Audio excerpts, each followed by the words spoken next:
Good, ತುಂಬ ಚೆನ್ನಾಗಿ improve ಆಗಿದೆ. ನೀವು ಬೆಡ್ ರೆಸ್ಟ್ ತಗೊಂಡಿರೋದ್ರಿಂದ ಹೀಗಿದ್ದೀರಾ. ಹೀಗೆ ಮುಂದುವರಿರಿ. ಆದರೆ ಸಂಜೆ ಹೊತ್ತು ಅಟ್ಲೀಸ್ಟ್ ಅರ್ಧ ಗಂಟೆ ವಾಕ್ ಮಾಡಿ. ಸ್ಲೋ ಆಗಿ ವಾಕ್ ಮಾಡಿ, ಆದರೆ ಯಾವುದೇ ಥರದ ಆಯಾಸ ಮಾಡ್ಕೋಬೇಡಿ. ಇಲ್ಲೇ ಮನೆ ಮುಂದೆ ವಾಕ್ ಮಾಡಿ, ಅಥವಾ ಹತ್ರದಲ್ಲಾದರೂ ಪಾರ್ಕ್ ಇದ್ದರೆ ಅಲ್ಲಿ ಹೋಗಿ ವಾಕ್ ಮಾಡಿ. ಒಳ್ಳೆ ಗಾಳಿ ಸಿಗುತ್ತೆ, ಮನಸ್ಸಿಗೂ ಕೂಡ ತುಂಬ ಹಗುರ ಆಗುತ್ತೆ. ಆದಷ್ಟು ಬೇಗ ಚೇತರಿಸ್ಕೋತೀರಾ.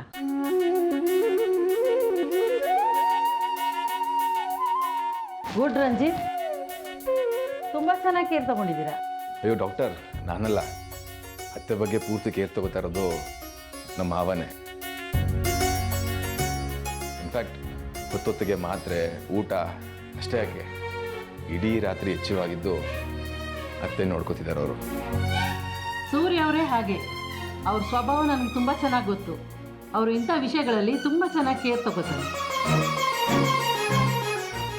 ಹೌದು ಡಾಕ್ಟರ್, ನಮ್ಮ ಅತ್ತೆ ಕಂಡ್ರೆ ತುಂಬ ಇಷ್ಟ ಅವ್ರಿಗೆ.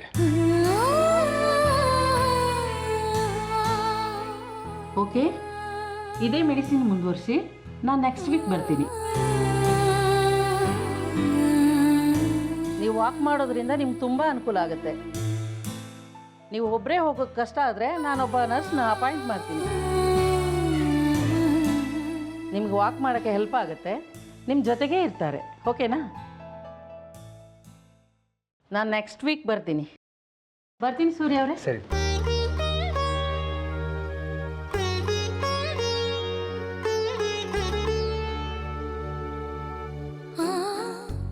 ಅತ್ತೆ, ಒಂದು ನಿಮಿಷ ಬಂದೆ.